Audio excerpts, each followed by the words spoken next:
નમસ્તે audience, very warm welcome to you all. આપણે જોઈ રહ્યા છીએ standard 7 social science chapter number 4 ચાલી રહ્યું છે, મધ્યયુગીન સ્થાપત્યો, શહેરો, વેપારી અને કારીગરો.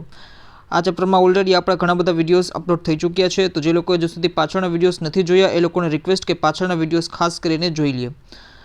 જેમ કે ભાઈ સૌથી પહેલો લેક્ચર જે હતો ઇન્ડક્શન લેક્ચર હતો, પ્રસ્તાવના વિશે આપણે જોયું હતું કે ભાઈ મધ્યયુગીન સ્થાપત્યો છે તો એમાં શું આપણે એકચ્યુઅલી કવર કરશું. એન્ટાયર જે ચેપ્ટર છે એનું આપણે થીમ સમજવાની કોશિશ કરેલી હતી, શું ચેપ્ટરમાં આવે છે એ બધી વસ્તુ મેં તમને સમજાવવાની કોશિશ કરેલી હતી.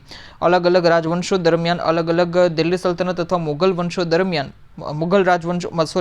મુઘલ શાસકો દરમિયાન કઈ પ્રકારના આર્કિટેક્ચરલ ડેવલપમેન્ટ ઇન્ડિયામાં થયા એ તમામ વસ્તુ આપણે પાછળના વિડીયોઝમાં જોઈ ગયા છે. તે ઉપરાંત શિલ્પકલા અને સ્થાપત્ય વચ્ચેનો ડિફરન્સ શું છે એ પણ મેં તમને સારી રીતે સમજાવેલું છે. ત્યારબાદ આ ચેપ્ટરને બે ભાગમાં ડિવાઈડ કરેલું છે, ભારતના સ્થાપત્યો અને ગુજરાતના સ્થાપત્યો. સ્પેશિયલી ભારતના સ્થાપત્યો વિશે આપણે એમાં પણ ડિફરન્શિએટ કરીને જોવાની કોશિશ કરેલી હતી કે ભાઈ રાજપૂત વંશ દરમિયાન શું શું સ્થાપત્યકીય કામ થયા અને દિલ્હી સલ્તનત દરમિયાન શું થયા, મુઘલ વંશ દરમિયાન શું થયા. તો આ તમામ જે છે એ ખૂબ જ ડિફરન્શિએટ કરીને મેં સમજાવવાની કોશિશ કરેલી હતી. અહીંયા ખૂબ જ જેને કહી શકાય પેરેગ્રાફ પેસેજ વેમાં જે છે એ આપેલું છે આપણને. ત્યારબાદ આપણે ગુજરાતના સ્થાપત્યો વિશેની જો વાત કરું તો ગુજરાતના સ્થાપત્યોમાં પણ અગેન બે ભાગમાં ડિવાઈડ કરીને આપણે સમજ્યા હતા કે ભાઈ સોલંકી યુગીન દરમિયાન જે સ્થાપત્ય અથવા આર્કિટેક્ચરલ કામ થયા અલગ અલગ શાસકો દરમિયાન, સોલંકી વંશના અલગ અલગ શાસકો દરમિયાન, ભીમદેવ હોય કે અન્ય પણ શાસકો હોય, તો એ બધી વસ્તુ આપણે જોઈ ગયા. અને સલ્તનત યુગીન ગુજરાતમાં કેવા પ્રકારના સ્થાપત્ય થયા એ પણ આપણે ગઈકાલના વિડીયોમાં, ગઈકાલના લેક્ચરમાં જે છે એ સમજવાની કોશિશ કરેલી હતી કે ભાઈ સીદી સૈયદની જાળી હોય, તે ઉપરાંત અમદાવાદ શહેરનું જે ફોર્મેશન છે, નિર્માણ છે, કન્સ્ટ્રક્શન છે, એ તમામ વસ્તુ આપણે પાછળના વિડીયોઝમાં જોઈ ગયા હતા. હવે આજે આપણે જે જોવાનું છે એ ખાસ કરીને જેને કહી શકાય કે different aspects of culture and traditions of medieval India, that is the ચિત્રકલા, સંગીત, સાહિત્ય, આ તમામ વસ્તુ જે છે એ આજે આપણે જોવાની છે. પેઇન્ટિંગ્સની જો આપણે વાત કરીએ, ફર્સ્ટ ઓફ ઓલ જે ખૂબ જ મહત્ત્વનો ભાગ છે, પ્રાચીન ભારતના ઇતિહાસમાં આપણે જોઈ શકીએ છીએ કે ભાઈ પ્રિમિટિવ મેન જે હતા, જે આદિ માનવો હતા, ખાસ કરીને સ્ટાન્ડર્ડ 6 જો હજી સુધી જે છે તમે નથી જોયું તો ખાસ કરીને સ્ટાન્ડર્ડ 6ના લેક્ચર જે છે એ અટેમ્પ્ટ કરી લેવા, જેથી કરીને તમને આઈડિયા આવે અને બધું જે છે એ કન્ટિન્યુઇટીમાં, ક્રોનોલોજીમાં તમારું ચાલે તો તમારો કોન્સેપ્ટ જે છે એ પણ બિલ્ડ થતો જશે. કેમ કે અહીંયા ચિત્રકલાની વાત આવી તો હું તમને એ રિકોલ કરાવવાની કોશિશ કરું છું કે ભાઈ કઈ રીતે આપણે સ્ટાન્ડર્ડ 6માં જોયું હતું કે ભાઈ આદિમાનવો ચિત્રકલા ક્ષેત્રે એ લોકો પણ ઘણા આગળ હતા અને એ લોકોની પેઇન્ટિંગ્સ જે છે ખાસ કરીને તમે જુઓ કે જે ભીમબેટકા, મધ્યપ્રદેશમાં જે ભીમબેટકા આવેલું છે એમપીમાં, ઓકે, આ ભીમબેટકામાં આપણને આઈડિયા આવે છે કે ભાઈ એ લોકોના ખાસે એવા જેને કહી શકાય કે ચિત્રો આપણને જોવા મળે છે કે જેના ઉપરથી આપણને એની લાઇફસ્ટાઈલ જે છે એ બધી વસ્તુ ખબર પડે છે. તો ચિત્રકલાનો વિકાસ આપણે એમ જો ખબર પડે છે કે ભાઈ પ્રાચીન સમયમાં પણ ખાસો એવો હતો, ત્યારબાદ ધીમે ધીમે સિંધુ ઘાટી સભ્યતા આવી તો ભાઈ ત્યારે પણ ખાસો એવો ચિત્રકલાનો વિકાસ થયેલો જોવા મળે છે. ઇવન જે IVCના જે સીલ્સ છે, સીલ્સમાં પણ આપણને ચિત્ર ડ્રો કરેલા આપણને જોવા મળે છે. ઇવન એની જે સિંધુકીન સભ્યતામાં જે એની સ્ક્રિપ્ટ હતી તો એ પિક્ટોગ્રાફિક સ્ક્રિપ્ટ હતી કે જેથી કરીને એના જે પિક્ચર ફોર્મમાં એના રાઇટિંગ અથવા જો એના ફંડ્સ જે છે એ પિક્ચર ફોર્મમાં હતા, ચિત્રાત્મક લિપિ જેને કહી શકાય એવા હતા. તો ત્યાં પણ આપણને વિકાસ જોવા મળે છે. ત્યારબાદ આગળ જે વૈદિક યુગ તો નહીં પણ હા મૌર્ય યુગ અને ગુપ્ત યુગમાં પણ ખાસો એવો વિકાસ આપણને જોવા મળે છે.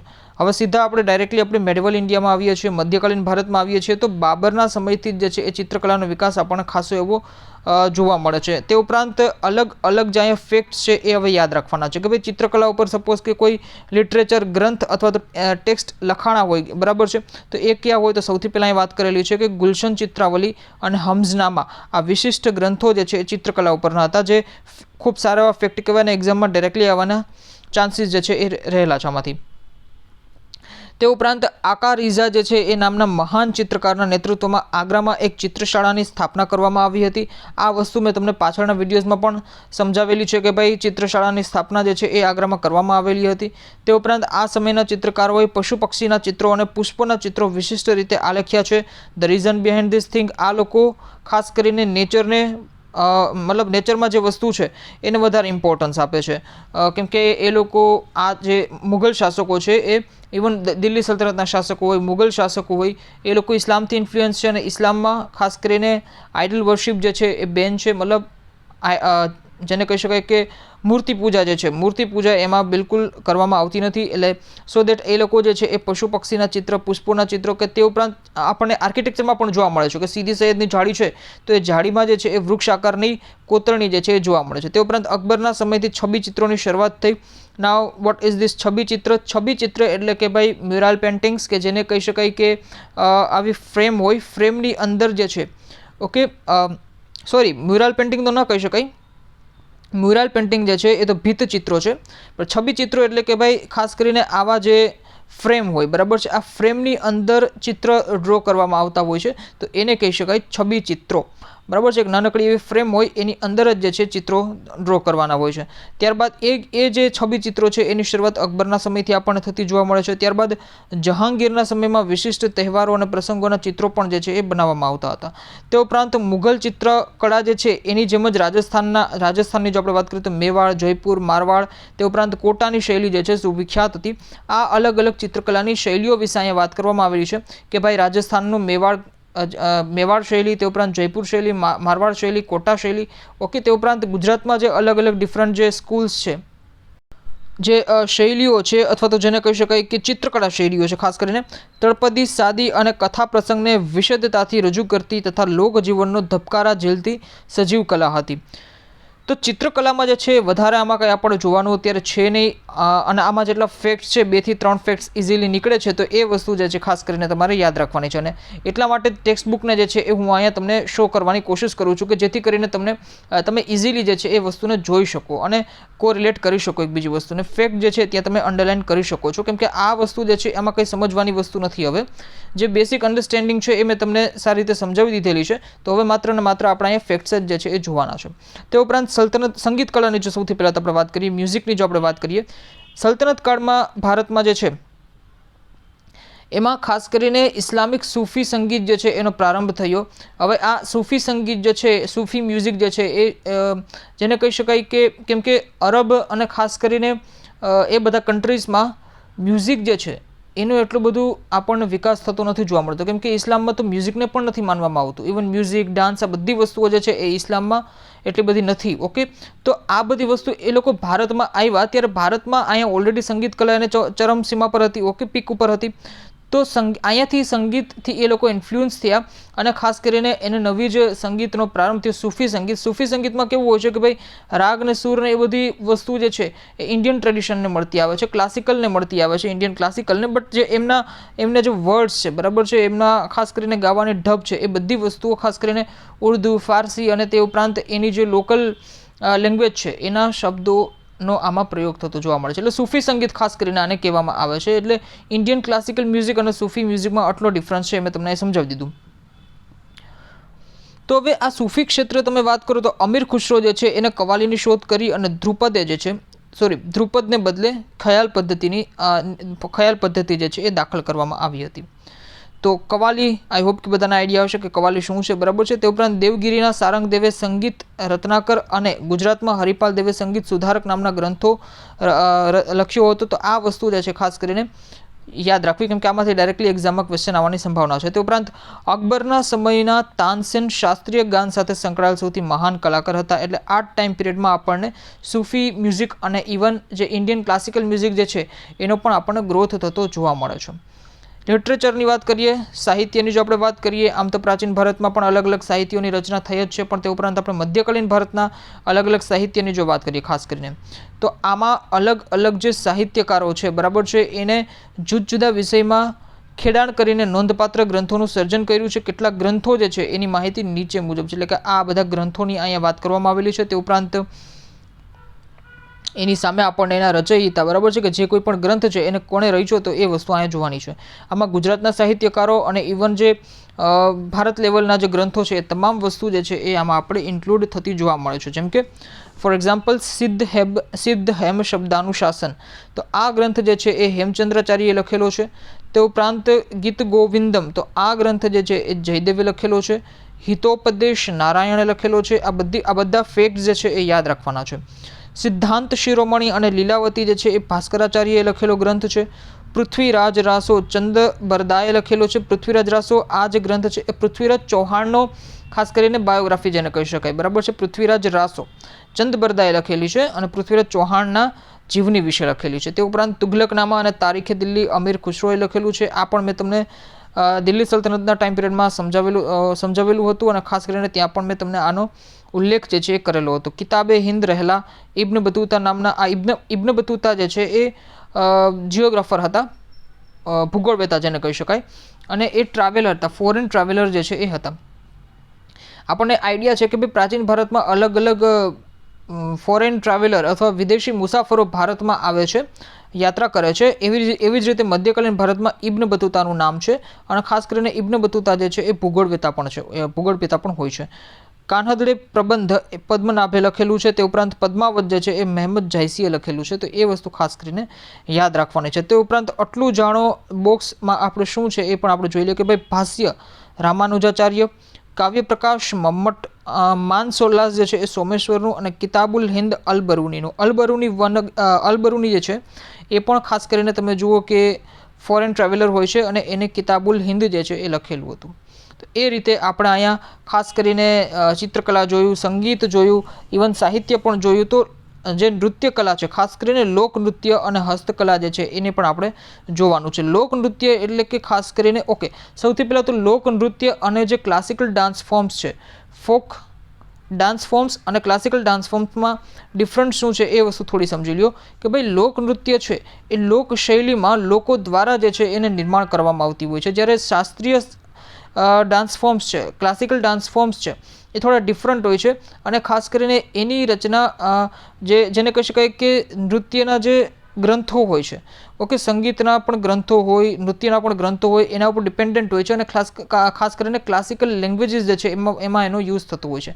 તમિલ, તેલુગુ, સંસ્કૃત આ બધી જે લેંગ્વેજીસ છે, ભાષાઓ છે એ ક્લાસિકલ શાસ્ત્રીય ભાષાઓ છે. તો શાસ્ત્રીય નૃત્ય હોય અથવા શાસ્ત્રીય જેને કહી શકાય કે સંગીત હોય, એમાં આ બધી લેંગ્વેજીસનો પણ ખાસો એવો યુઝ થતો હોય છે અને એ જે છે એ રીતે અલગ હોય છે. જ્યારે લોકનૃત્ય છે એ લોકો દ્વારા, ખાસ કરીને સામાન્ય લોકો દ્વારા એને રચવામાં આવતું હોય છે. જેમ કે એક્ઝામ્પલની આપણે વાત કરીએ તો ગુજરાતની જો આપણે વાત કરીએ તો ગુજરાતના જે ગરબા છે એ લોકનૃત્ય છે, એ ગુજરાતના શાસ્ત્રીય નૃત્ય તરીકે નથી, લોકનૃત્યનો દરજ્જો છે.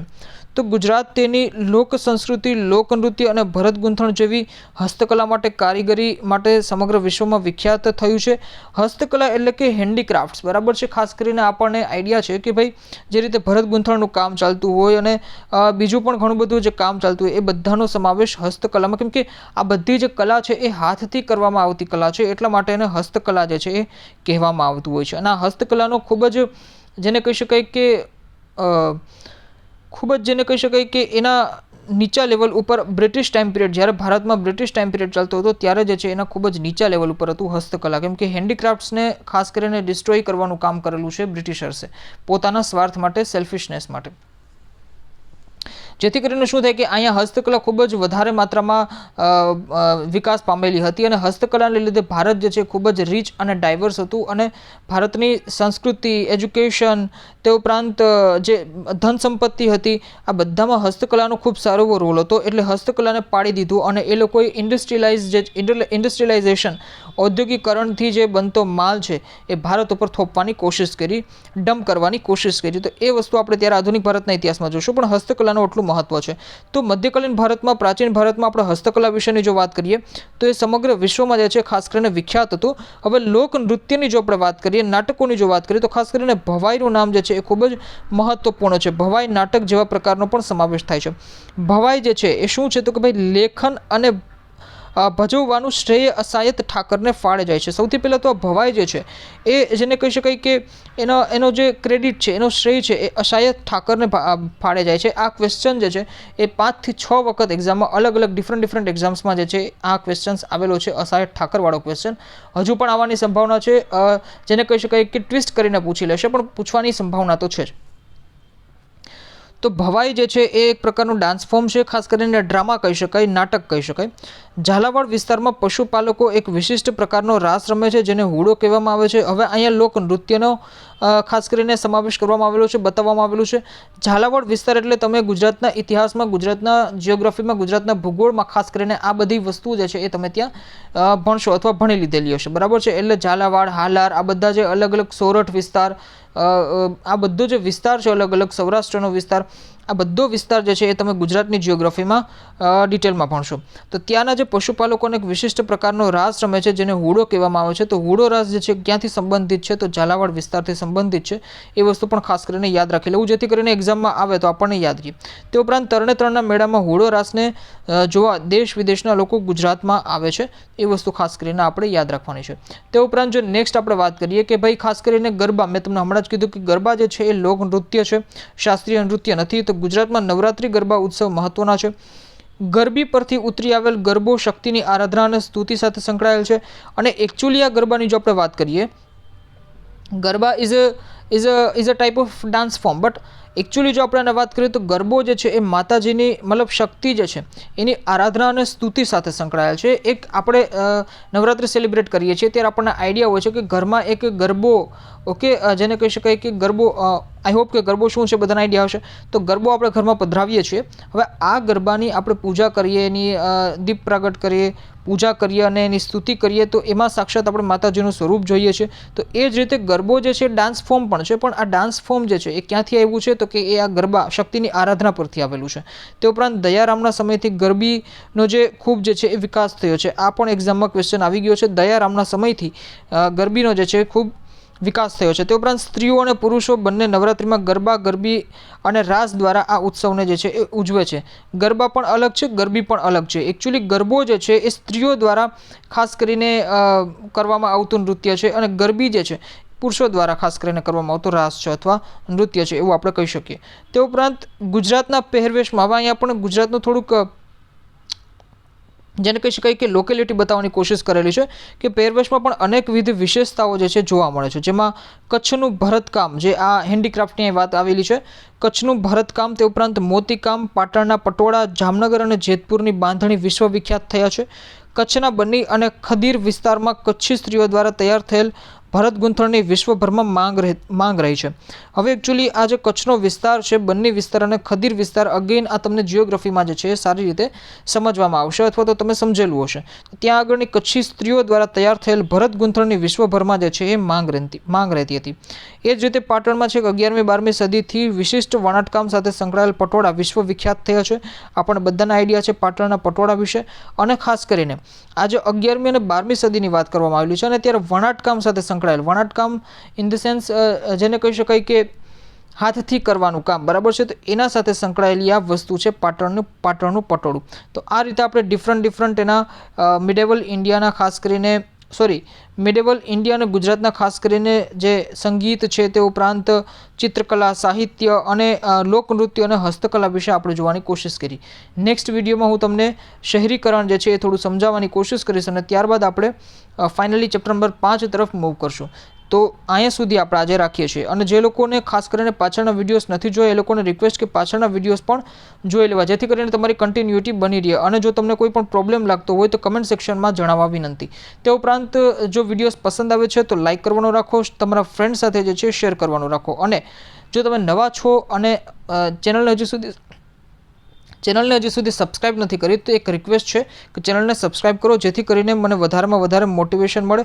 તો સબસ્ક્રાઇબ કરવું ખૂબ જરૂરી છે. સબસ્ક્રાઇબ કરી એની સાથે બાજુમાં બેલ આઇકન દેખાશે, એ બેલ આઇકનને પણ પ્રેસ કરી દેવું.